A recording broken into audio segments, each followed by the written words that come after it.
सभी का स्वागत है इस गीतांजलि के YouTube चैनल पर। रिएक्शन स्टार्ट करने से पहले मैं एक बात बोलना चाहूँगा कि इस वीडियो को लाइक करें, शेयर करें और चैनल को सब्सक्राइब करें। और कोई भी प्रॉब्लम हो रिएक्शन से संबंधित आप कमेंट्स बॉक्स में मेरे उसको पूछ सकते हैं। और इससे रिलेटेड जो भी क्वेश्चन होंगे वो टाइम के साथ आपको मिलते रहेंगे। उन क्वेश्चनों की आप प्रैक्टिस करें, बार बार प्रैक्टिस करें।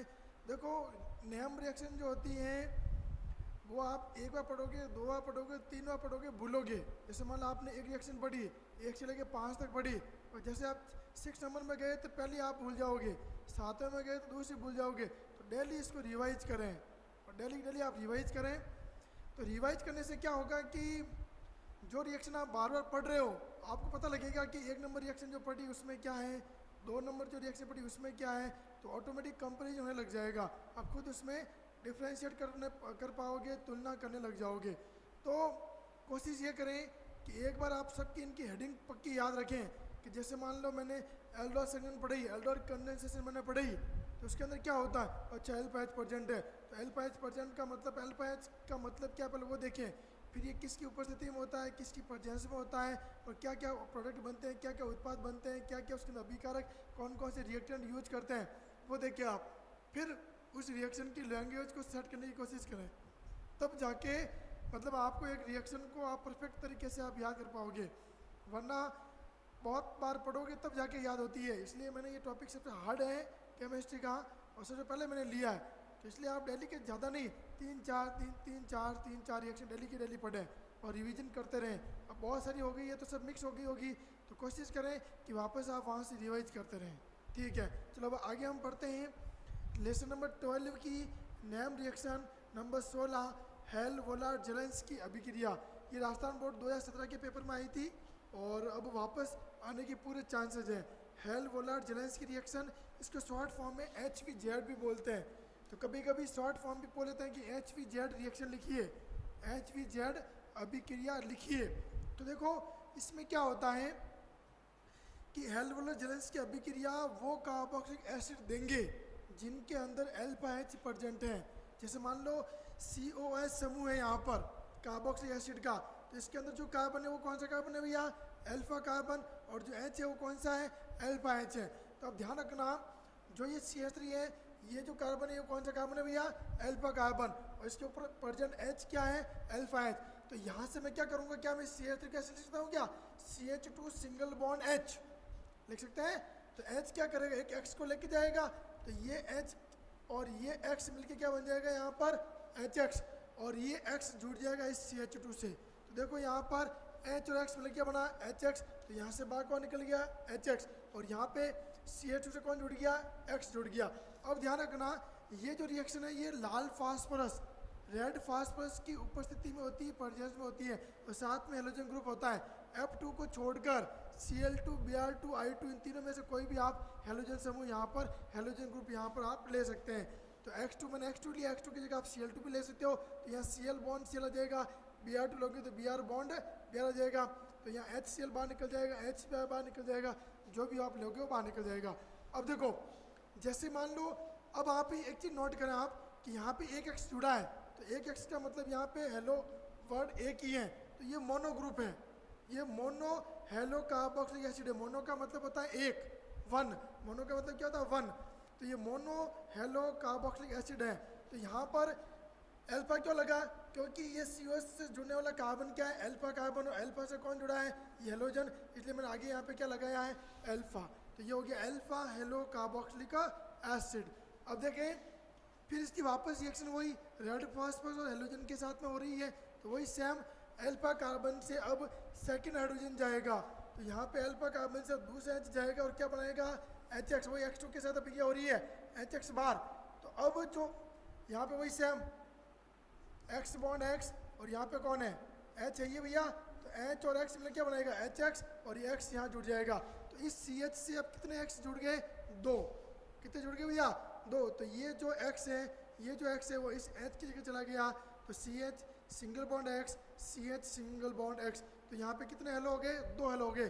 तो अल्फा 2 लगाएंगे क्योंकि 2 हेलो जुड़े हुए हैं, इस अल्फा कार्बन से 2 हेलोजन जुड़े हुए हैं, तो 2 बार अल्फा आएगा।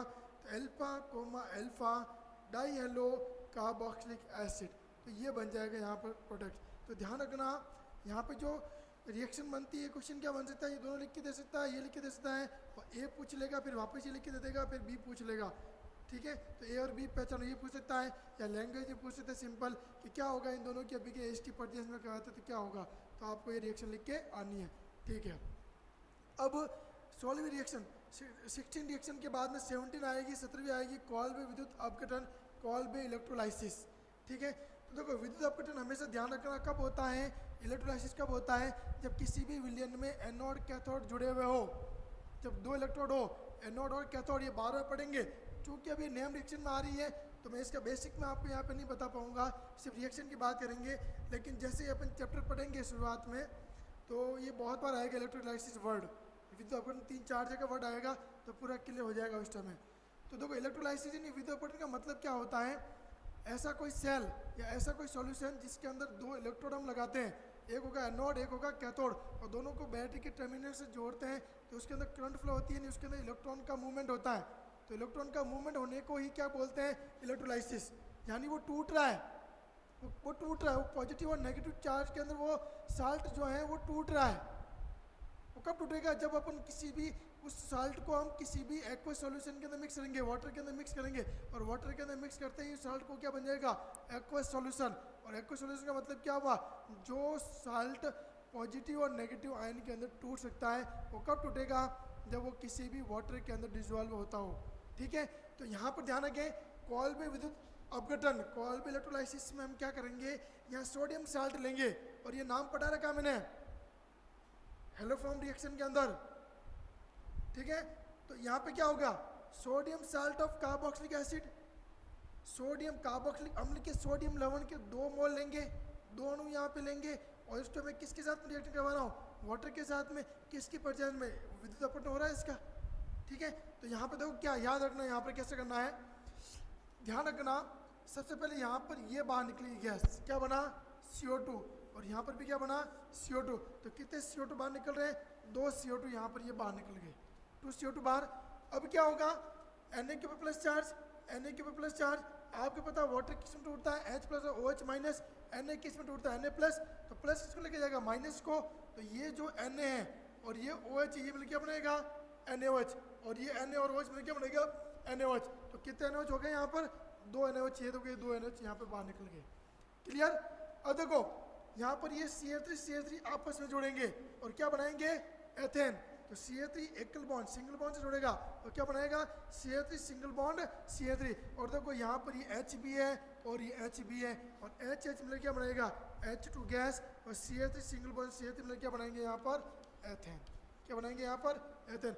ध्यान रखना यहाँ पर जितने भी आप साल्ट ले रहे हो, जो भी एसिड ले रहे हो, उस एसिड का एक कार्बन और इसका भी एक कार्बन यहाँ पे काम आएगा, तो एक और एक कितना हो गया, 2 कार्बन की यहाँ पर एल्केन बनेगी।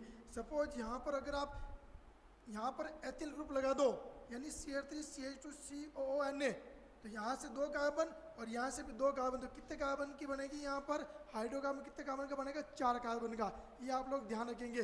यानी सपोज मैं यहाँ पर ये ले लेता हूँ CH3CH2COONA, अगर ये होता तो क्या होता, तो इसका ये जाता और दूसरे वाला भी सेम यही होता, CH3CH2COONA, तो वही Na और OH मिलकर NaOH, CO2 अलग, तो CH3CH2 मिलकर क्या बनाते हैं यहाँ पर, ब्यूटेन। तो ध्यान रखना 2 कार्बन के एसिड से एथेन बनेगा और 3 कार्बन से क्या बनेगा यहाँ पर, ब्यूटेन।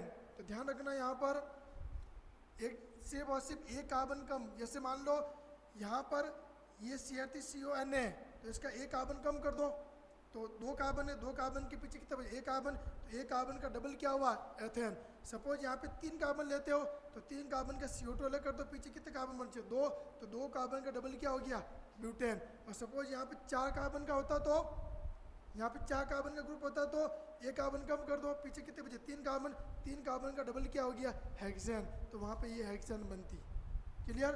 तो यहाँ पे ध्यान रखना, क्योंकि अपने पास में ये एक ही कोर्स में, तो हम इसी एक को ही पढ़ेंगे, ठीक है। अब ये रिएक्शन होती कैसे है, इसके मैकेनिज्म क्या है, देखो ये जो रिएक्शन होती है ये फ्री रेडिकल मैकेनिज्म है, मुक्त मूलक क्रियाविधि के द्वारा संपन्न होती है। ये free radical free radical mechanism की तरह कंप्लीट होती है। हम लोग 11th पढ़ चुके हैं फ्री रेडिकल क्या होता है, मुक्त मूलक क्या होता है। ठीक है, चलो देखो पहले कंडीशन क्या है, ये जो अपन ले रहे हैं इसी में से काम आएगा। तो सबसे पहले एनोड के ऊपर कौन जाएगा, sodium salt of carboxylic acid, तो ये एनोड के ऊपर टूटेगा। तो देखो CH3COONA ये टूट रहा है, ये किस में टूट रहा है, पॉजिटिव और नेगेटिव के अंदर। 2 मोल क्यों लिए, क्योंकि आगे काम है। यहाँ पर भी 2 मोल ले रहे हैं, यहाँ पे भी कितने ले 2 मोल, 2 मोल की क्या ले रहे हैं, वाटर ले रहे हैं, तो ध्यान रखना। तो यहाँ पे भी हम 2 मोल लेंगे, तो यहाँ पे ये पॉजिटिव और नेगेटिव के अंदर टूटेगा, तो ये बन जाएगा CH3COO minus plus 2Na plus, यहाँ से बाहर निकल जाएगा। क्लियर। अब ये जो नेगेटिव आयन बना है, ये नेगेटिव आयन अब आगे और टूटेगा, ये क्या करेगा, अपने में से माइनस चार्ज को अलग कर देगा। तो देखो यहाँ पे देखो 2 है, अगर ये होता तो माइनस का कितना होता है 1, और चूंकि यहाँ पे 2 मोल लिए तो माइनस के कितने हो गए 2, तो कितने इलेक्ट्रॉन बाहर निकलेंगे, 2 माइनस के बाहर निकलेंगे। और ये जो नेगेटिव चार्ज, ये नेगेटिव जो आयन है ये चला जाएगा फ्री रेडिकल के अंदर। तो यहाँ पर ध्यान, 2 इलेक्ट्रॉन यहाँ से बाहर निकले, तो यहाँ पर इसके ऊपर क्या लग जाएगा, एक फ्री रेडिकल। तो 2 इलेक्ट्रॉन यहाँ से बाहर निकल चुके हैं। ठीक है, तो ये बन गया फ्री रेडिकल, मुक्त मूलक बन गया। अब क्या होगा, यहाँ पर ये टूटेगा आपस में आगे। तो यहाँ से देखो ध्यान रखना, जब कभी भी किसी भी एक फ्री रेडिकल को अगर अपन घुमाते हैं तो उसको हाफ बॉन्ड से दर्शाएंगे, और किसी बॉन्ड को घुमाएंगे, बॉन्ड को अगर माइग्रेट करते हैं, बॉन्ड को अगर स्थानांतरित करते हैं, ट्रांसफर करते हैं, तो उसको पूरे बॉन्ड से पूरे एरो से दर्शाएंगे। यहाँ पे इसको हाफ एरो से दर्शाएंगे। तो कैसे, देखो जैसे यहाँ पे एक डॉट है, मतलब एक फ्री रेडिकल है, तो यहाँ पर इसको मैं यहाँ लेके जाऊँगा हाफ एरो। क्लियर। अब ये बॉन्ड भी टूटेगा, इसमें भी 2 इलेक्ट्रॉन है, तो इसका 1 इलेक्ट्रॉन आ जाएगा इन दोनों के बीच में, और 1 इलेक्ट्रॉन इसके ऊपर चला जाएगा। तो देखो 1 इलेक्ट्रॉन और इधर से 1 इलेक्ट्रॉन, तो 1 इलेक्ट्रॉन एक बॉन्ड बन गया। तो C और एकल बॉन्ड की जगह आ जाएगा यहाँ पर डबल बॉन्ड, और ये पूरा का पूरा टूट रहा है यहाँ से, ये पूरा का पूरा यहाँ से ब्रेक हो रहा है, और 1 इलेक्ट्रॉन इसके ऊपर आ गया, तो ये बन गया CH3 डॉट। क्या बन गया, ये CH3 डॉट। चूँकि अब 2 है तो आगे भी क्या लगा देंगे 2, तो ये बन जाएगा मैथिल मुक्त मूलक, मैथिल फ्री रेडिकल। अब देखो ये बॉन्ड या ये बॉन्ड डबल बॉन्ड हो गया, ये पूरा अलग हो गया। CO2 कितने CO2 बन गए, 2 CO2 बन गए यहाँ पर, तो 2 CO2 यहाँ से बाहर निकल जाएंगे, और ये क्या बन जाएगा, मैथिल मुक्त मूलक, मैथिल फ्री रेडिकल। ठीक है, अभी देखो चूंकि यहाँ पर 2 फ्री रेडिकल हैं, 2 मैथिल मुक्त मूलक हैं, 2 मैथिल फ्री रेडिकल हैं, तो दोनों आपस में जुड़ेंगे। और कैसे जुड़ेंगे, ये एक डॉट यहाँ आ जाएगा, ये एक डॉट यहाँ आ जाएगा, दोनों मिल जाएंगे, दोनों मिलने से इनके बीच में सिंगल बॉन्ड बनेगा। तो ये हो गया CH3 सिंगल बॉन्ड CH3। तो यहाँ पे किसका फॉर्मेशन हो जाएगा, एथेन का। तो यहाँ पे एथेन का निर्माण हो गया। चलो ये रिएक्शन हुई सारी एनोड पर, एट एनोड। अब एट कैथोड, तो देखो भैया कैथोड पे क्या होगा, अब कैथोड पे वही वाटर मॉलिक्यूल, तो वाटर मॉलिक्यूल टूटेगा पॉजिटिव और नेगेटिव आयन के अंदर, तो 2H plus plus OH, 2OH minus यहाँ से अलग हो जाएगा। अब ध्यान रखना, अब देखो ये 2 इलेक्ट्रॉन कहाँ से आए, ये 2 इलेक्ट्रॉन ये वाले हैं भैया, जो CH3CO माइनस से निकले। पहले देखो एनोड से इलेक्ट्रॉन किधर जा रहा है, कैथोड पे, और कैथोड इस इलेक्ट्रॉन को क्या कर रहा है, ग्रहण कर रहा है। ठीक है, तो यहाँ पे आप देखेंगे कि जो एनोड से 2 इलेक्ट्रॉन बाहर निकले वो कौन एक्सेप्ट कर रहा है, कैथोड पे present H plus ion, cathode पे प्रेजेंट H प्लस आयन। तो जितने इलेक्ट्रॉन यहाँ से बाहर निकलेंगे उतने के उतने इलेक्ट्रॉन वो यहाँ ग्रहण करेगा। और 2 यहाँ पर क्यों लिए, क्योंकि पीछे बता रखा है रिएक्शन में 2H2 अपन मॉलिक्यूल ले रहे हैं इसलिए। तो यहाँ पे ध्यान रखना, ये 2 इलेक्ट्रॉन 2H प्लस ग्रहण करेगा। अब देखो ध्यान रखना कैसे हुई reaction, H plus plus electron ग्रहण करके क्या बनाएगा, H। इसी प्रकार H दूसरा इलेक्ट्रॉन ग्रहण क्या बनाएगा, H, और HH मिले क्या बनाएगा, H2। तो यहाँ पे 2H है, तो 2 इलेक्ट्रॉन, एक H के लिए 1 इलेक्ट्रॉन, एक H प्लस के लिए 1 इलेक्ट्रॉन, दूसरे H प्लस के लिए 1 और इलेक्ट्रॉन। तो ये हो गए 2, और ये भी हो गए 2। तो ये हो गया H के अंदर भाई इलेक्ट्रॉन ग्रहण एक्सेप्ट कर रहा है, तो ये न्यूट्रल हो जाएगा H, और ये भी H, तो H मिल के बनेगा H2। तो यहाँ पर ये H2 गैस बन रही है। तो ध्यान रखना, जो कॉल्पी इलेक्ट्रोलाइसिस है इसमें जो H2 गैस बनती है वो कैथोड से मुक्त होती है, कैथोड से बाहर निकल, इसका मतलब है मुक्त होना, बाहर निकलना। ठीक है, नेक्स्ट रिएक्शन है वो सीमेंट रिएक्शन, सीमेंट अभिक्रिया। अब सीमेंट रिएक्शन में क्या होता है, ध्यान रखना, यहाँ पे भी हम लोग कार्बोक्सिलिक एसिड लेंगे, लेकिन इसकी रिएक्शन करवाएंगे हाइड्रोजोइक अम्ल से, हाइड्रोजोइक एसिड से, किसके प्रेजेंस में, डाइल्यूट H2SO4 तनु H2SO4 की उपस्थिति में। देखो इस रिएक्शन को पढ़ने से पहले ध्यान रखें, इस रिएक्शन के ऊपर 3 से 4 तरह के यहाँ पे क्वेश्चन बनते हैं। क्या क्या बनेंगे, इन दोनों को लिख के दे दिया, ये लिख के दे दिया, A plus B plus C पूछ लिया, ये क्वेश्चन नहीं बन गया। दूसरा क्वेश्चन क्या दे दिया कि सीमेंट अभिक्रिया को लिखिए, सीमेंट रिएक्शन को समझिए, दूसरा क्वेश्चन ये बन गया। तीसरा क्या बन गया कि इन दोनों की अभिक्रिया इसकी उपस्थिति में कराने पर क्या होगा कि what happen when carbonic acid react with hydrogen acid in the presence of WnSO4। ये भी पूछ सकता है। तो 3-4 तक यहाँ पे ये पूछ सकता है कि कार्बोनिक एसिड से 1 डिग्री अमीन कैसे बनाओगे, how can you prepare 1 degree amine from carbonic acid. तो 3 या 4 तरह के क्वेश्चन इस एक रिएक्शन पे बनते हैं, जबकि चारों का आंसर एक ही है। ठीक है, अब ध्यान रखना सीमेंट रिएक्शन में देखो, ध्यान रखना मैं आपको एक चीज़ बताना चाहूँगा। अपनी पूरे 12th के अंदर, पूरे 12th में ऑर्गेनिक के अंदर कहीं पर भी अगर N3 आता है, कहीं पर भी अगर N3 आता है, हमेशा अपन को N2 बाहर निकालना है, फिक्स है। कहीं पर भी अगर N3 आता है तो हमेशा क्या बाहर निकालोगे आप, N2 बाहर निकालोगे, ये ध्यान रखना, फिक्स है। N3 आएगा तो बाहर क्या निकालना, आपको N2 बाहर निकालना है। अब देखो इस कार्बोनिक एसिड की रिएक्शन में किसी का हाइड्रोजोइक एसिड, इसको हाइड्रोजोइक एसिड बोलते हैं, N3H को हाइड्रोजोइक एसिड भी बोलते हैं, इसको कहीं कहीं HN3 भी लिखते हैं, एक ही बात है। तो N3H WnSO4 तनु की उपस्थिति में अब दो कैसे हुई रिएक्शन। पहली कंडीशन यहाँ पे ये बाहर निकल जाएगा, क्या बना, CO2 बाहर निकल गया।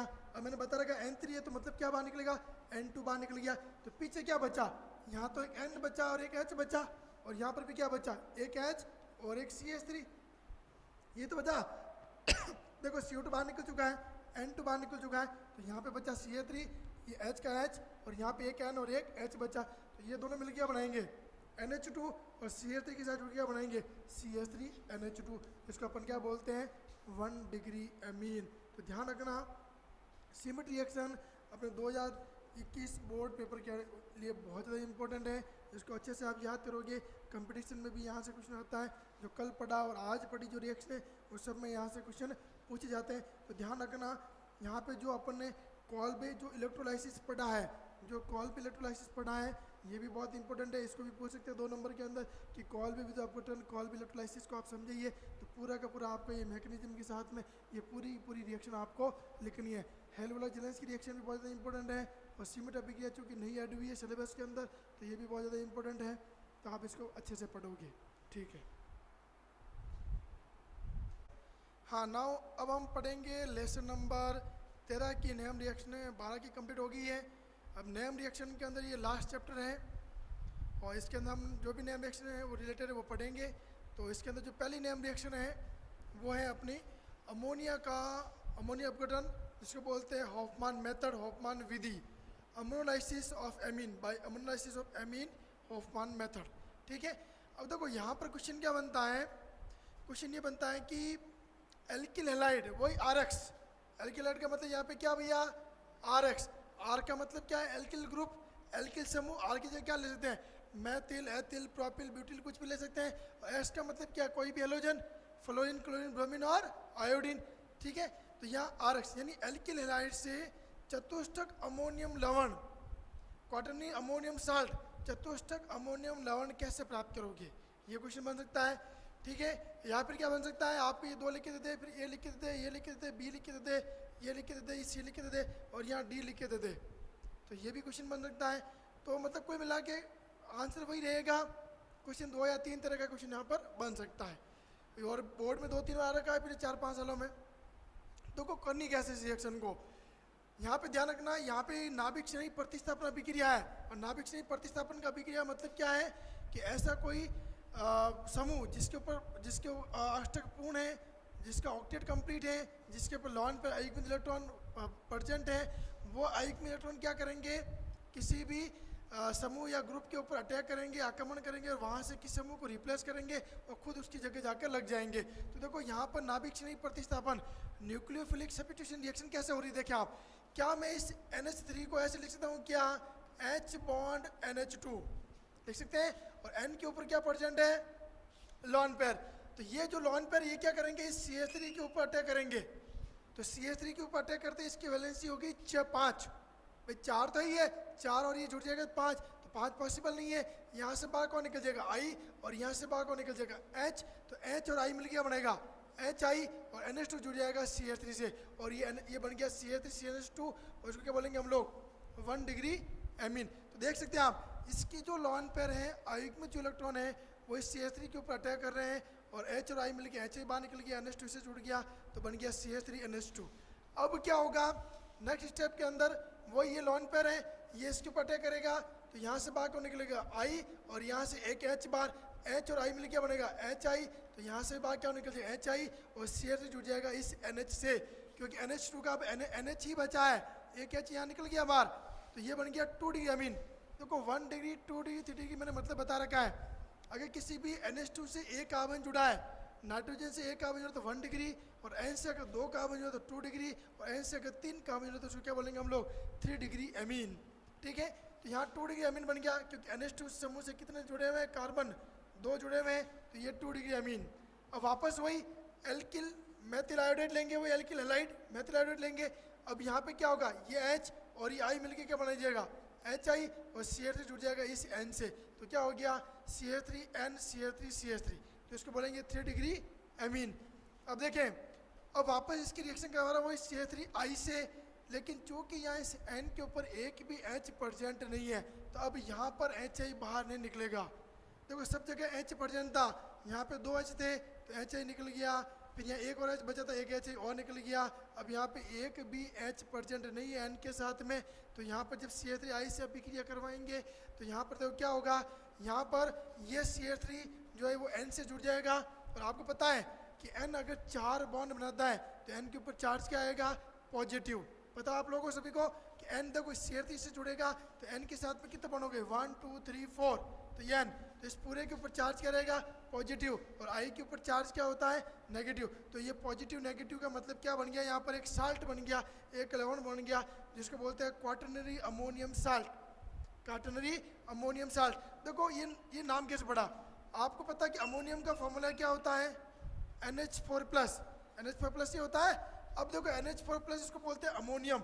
अगर मैं इस N के साथ में जो 4 H है, इन चारों H को रिप्लेस कर लूँ CH3 से, देखो 4 H की जगह मैंने 4 CH3 लगाए, 1 2 3 4, तो इस 4 H की जगह 4 CH3 लगाऊँ तो ये हो गया CH3 का होल 4 ऊपर लग गया प्लस, तो इसको बोलेंगे टेट्रामेथिल अमोनियम, टेट्रामेथिल अमोनियम, क्या बोलेंगे इसको टेट्रामेथिल अमोनियम, और साथ में जुड़ जाएगा I-, तो हो गया टेट्रामेथिल अमोनियम आयोडाइड। 4 के लिए टेट्रा और CH3 के लिए मेथिल, तो नाम हो गया टेट्रामेथिल अमोनियम आयोडाइड। देखो अमोनियम वर्ड क्या आया पता लग गया ना, अमोनियम इसको अमोनियम बोलते हैं क्योंकि इसके प्लस चार्ज है और 4 H जुड़े हुए 4 बॉन्ड, तो यहाँ N की जगह H की जगह 4 CH3 लगा दिए, और प्लस का प्लस यही है, और I- जुड़ गया तो लवण बन गया, तो इस पूरे को बोलते हैं लवण। और क्वाटरनरी चतुष्टक का मतलब क्या हुआ, N कितने बॉन्ड बना रहा है यहाँ पर 4, तो इसको बोलेंगे चतुष्टक, इसको बोलेंगे क्वाटरनरी, क्या बोलेंगे इसको क्वाटरनरी अमोनियम साल्ट। यहाँ पीछे नाम क्या हो जाएगा इसका, सॉरी कॉमन है general name tetramethyl ammonium iodide, tetramethyl ammonium iodide. ठीक है, अब इसमें देखो इस रिएक्शन में नोट करना, हम लोग इस पूरी अभिक्रिया में CH3I के कितने मोल ले रहे हैं, देखो काउंट करो 1 2 3 और 4, यानी यहाँ पर CH3I के 4 मोल ले रहे हैं, और अमोनिया कितने मोल ले रहे हैं, अमोनिया का 1 मोल ले रहे हैं, तो इसलिए इस अभिक्रिया के अंदर अमोनिया का यहाँ पर अमोनिया अपघटन हो रहा है। ठीक है, अब देखो यहाँ मैंने CH3I क्यों लिया, और ये मैंने आपको पिछले चैप्टर नंबर 10 के अंदर नेम रिएक्शन में बता रखा है कि I जो होता है वो अच्छा समूह होता है, मुक्त समूह। मुक्त समूह का मतलब अलग होना, जो इजीली अलग होगा वो अभिक्रिया अधिक करेगा। तो आपको बता रखा है मैंने एल्किल हैलाइड की क्रियाशीलता का क्रम इस अभिक्रिया के लिए, और पीछे बता रखा है RI, R का मतलब वही एल्किल समूह, मैथिल एथिल प्रोपिल ब्यूटिल कुछ भी हो सकता है R की जगह, तो RI RBr RCl और RF, इन चारों में सबसे ज़्यादा क्रियाशीलता किसकी होती है, RI की, उससे कम RBr की, उससे कम RCl की, और सबसे कम किसकी होती है RF की। तो ध्यान रखना, इसलिए मैंने यहाँ पर CH3I से अभिक्रिया करवाई है। अपन चाहे तो RBr RCl से भी कर सकते हैं, लेकिन ज़्यादा अभिक्रिया कौन करेगा यहाँ पर RI, वही मेथिल आयोडाइड, CH3 की जगह R, वही R की जगह क्या लगा दिया मैंने CH3, तो जो रिएक्टिविटी ऑर्डर होगा वो ज़्यादा किसका होगा RI का, उससे कम RBr का, सबसे कम किसका होगा RF का। ठीक है, उसके बाद में जो सेकंड रिएक्शन आती है वो आती है Gabriel phthalimide reaction, Gabriel phthalimide अभिक्रिया। ये रिएक्शन पिछले 7-8 सालों में बोर्ड में नहीं आई है, CBSE में बहुत बार आ रखी है, बहुत ज़्यादा इंपॉर्टेंट है, तो इसको आप याद रखेंगे। देखो ध्यान रखना, इस स्ट्रक्चर को बोलते हैं थैलेमाइड, क्या बोलते हैं इसको थैलेमाइड, इसको बोलते हैं थैलेमाइड। अब ध्यान रखना थैलेमाइड में तो बेंजीन के ऊपर सी डबल बॉन्ड हो, NH सी डबल बॉन्ड हो, इसको थैलेमाइड बोलते हैं। इसकी रिएक्शन कराऊंगा मैं अल्कोहलिक केओस से। किसे कराऊंगा मैं? अल्कोहलिक केओस से। तो देखो यहाँ पर ये H और ये OH मिलकर क्या बनाने लगा यहाँ पर H2O। तो H और OH मिलकर बन गया H2O और H की जगह कौन जुड़ जाएगा? K। तो इस यहाँ लग जाएगा K। अब चूंकि ये थैलेमाइड है और K जुड़ गया तो नाम हो गया इसका पोटेशियम थैलेमाइड। क्या नाम हो गया इसका? Potassium phthalimide. इसका नाम पूरे का नाम क्या हो गया? Potassium phthalimide. अब इसकी रिएक्शन करवाएंगे एल्किल हैलाइड से, वही RX। यहाँ कुछ भी हो सकता है, RCl, RBr, RI कुछ भी हो सकता है। तो इसके अपन रिएक्शन किससे कराएंगे? एल्किल हैलाइड से, RX से करवाएंगे। तो देखो यहाँ पे N के जो लॉन पेयर हैं वो लॉन पर अटैक करेंगे इस R के ऊपर, और R के ऊपर अटैक करते ही बाहर कौन निकल जाएगा? X। और यहाँ से बाहर कौन निकल जाएगा? K और X में क्या बनाएगा? KX। और ये R जुड़ जाएगा इस K की जगह। R कहाँ जुड़ गया भैया? इस K की जगह। तो ये हो गया R यहाँ जुड़ गया। ठीक है। अब ये जो थैलेमाइड बना है एल्किल ग्रुप के साथ में जो थैलेमाइड बना है इसका हम कराएंगे हाइड्रोलाइसिस जल अपघटन। क्या करेंगे हम लोग इसका? हाइड्रोलाइसिस जल अपघटन, वही H3O+। याद है आपको हाइड्रोलाइसिस जल अपघटन बता रखा है H2O/H+ या H3O+। अब H3O+ का हाइड्रोलाइसिस का मतलब क्या हुआ? ये बॉन्ड टूटेगा यहाँ से और ये भी बॉन्ड टूटेगा। तो देखो टूटा कैसे? यहाँ पे वाटर जुड़ेगा, ये OH और ये H, यहाँ पर भी OH और ये H। तो देखो इधर OH H, तो ये पूरा का पूरा क्या बन गया? RNH। तो ये हो गया RNH2 और ये OH जुड़ गया इससे, ये OH जुड़ गया इस कार्बन से। तो देखो इधर R और ये NH2 क्या बन गया? 1 डिग्री अमीन। और ये OH जुड़ गया C डबल बॉन्ड O से, ये वाला OH जुड़ गया C डबल बॉन्ड O से। तो देखो ये बन गया C डबल बॉन्ड O से OH जुड़ गया, इसमें O से OH जुड़ गया और ये हो गया RNH2। तो यहाँ पर किसका निर्माण हुआ? 1 डिग्री अमीन का। और यहाँ पर साथ में सह उत्पाद को प्रोडक्ट क्या बना? Phthalic acid. ध्यान रखना थैलिक एसिड काम आएगा अपने रिएक्शन चैप्टर 15 के अंदर। पॉलीमर पढ़ेंगे, इसके बाद पॉलीमर ही पढ़ेंगे अपन, तो वहाँ पर ही काम आएगी थैलिक एसिड की, या तरफ थैलिक एसिड की भी मतलब स्ट्रक्चर होती है इसी टाइप की होती है। वहाँ थोड़ा इसकी पोजीशन चेंज होती है, तो वहाँ पर इस तरह का एक मिलेगा आपको कार्बोक एसिड, तो वहाँ काम आएगी। तो ध्यान रखना गैब्रियल थैलेमाइड में क्वेश्चन क्या बनता है कि थैलेमाइड से 1 डिग्री अमीन कैसे बनाओगे, इससे ये कैसे बनाओगे, ये क्वेश्चन भी बन सकता है। How can you prepare 1 degree amine from phthalimide. यहाँ पे ये लिख के दे देगा A+B+ लिख के दे देगा, या भी सिंपल बोलेगा गैब्रियल थैलेमाइड अभिक्रिया को समझिए, right the reaction of Gabriel phthalimide reaction. तो ये भी पूछ सकता है। तो ध्यान रखना यहाँ पे एक क्वेश्चन और बनता है, क्या बन सकता है कि भाई RX जो अपने यहाँ पे लिया है, इस RX की जगह मैंने हेलोबेंजीन क्यों नहीं लिया? इस RX की जगह मैंने क्या नहीं लिया? हेलोबेंजीन क्यों नहीं लिया? देखो इस रीजन बताता हूँ, इसका वैसे अपन डिटेल में पढ़ेंगे, फिर भी इसको मैं बता देता हूँ थोड़ा बहुत। हेलोबेंजीन क्यों नहीं लिया? क्योंकि हेलोबेंजीन क्या शो करता है? रेजोनेंस, अनुनाद। और अनुनाद की वजह से देखो यहाँ पर है ना, आपको पता है इसके जो आगे वाली स्ट्रक्चर बनेगी, यहाँ पर X और बेंजीन रिंग के बीच में यहाँ पर डबल बॉन्ड आएगा, इसको बोलते हैं आंशिक द्विबंध, पार्शियली डबल बॉन्ड। तो पार्शियल डबल बॉन्ड आने की वजह से इस बॉन्ड को ब्रेक करना, ये बॉन्ड टूट रहा है तभी तो X अलग हो रहा है, तो इस बॉन्ड को ब्रेक करना बहुत मुश्किल है। क्यों? क्योंकि यहाँ पे क्या प्रेजेंट है? रेजोनेंस, अनुनाद। तो इस बॉन्ड को अपन इजीली ब्रेक नहीं कर सकते, इजीली नहीं तोड़ सकते इसको, तो नहीं तोड़ सकते। इसका मतलब क्या हुआ? ये रिएक्शन नहीं करेगा। तो कहने का मतलब C6H5X को हम इस गैब्रियल थैलेमाइड के अंदर हम उपयोग में नहीं ले सकते। इस भाई करना है क्या है? R की जगह बेंजीन रिंग तो लगानी है भाई, ये R बॉन्ड X है, इस R की जगह मैंने क्या लगाना है? C6H5 बॉन्ड X, ये तो लगाना है, बाकी सब कुछ सेम है। तो जब ये लगाएंगे तो यहाँ R की जगह क्या आ जाएगा? C6H5 आगे क्या आ जाएगा? इस आगे जगह ये आ रहा है, तो यहाँ इस आगे क्या आ जाएगा? C6H5 ये आएगा। तो इसका मतलब क्या हुआ? क्योंकि इसको अपन कहाँ यूज करेंगे? अपन यूज करेंगे इस RX की जगह, ये अपन यूज क्या करेंगे? इस RX की जगह यूज करेंगे। अब चूंकि इस RX की जगह हम हेलोबेंजीन को यूज नहीं कर सकते। क्यों नहीं कर सकते? क्योंकि हेलोबेंजीन में ड्यू टू रेजोनेंस, अनुनाद के कारण यहाँ पर क्या प्रेजेंट है?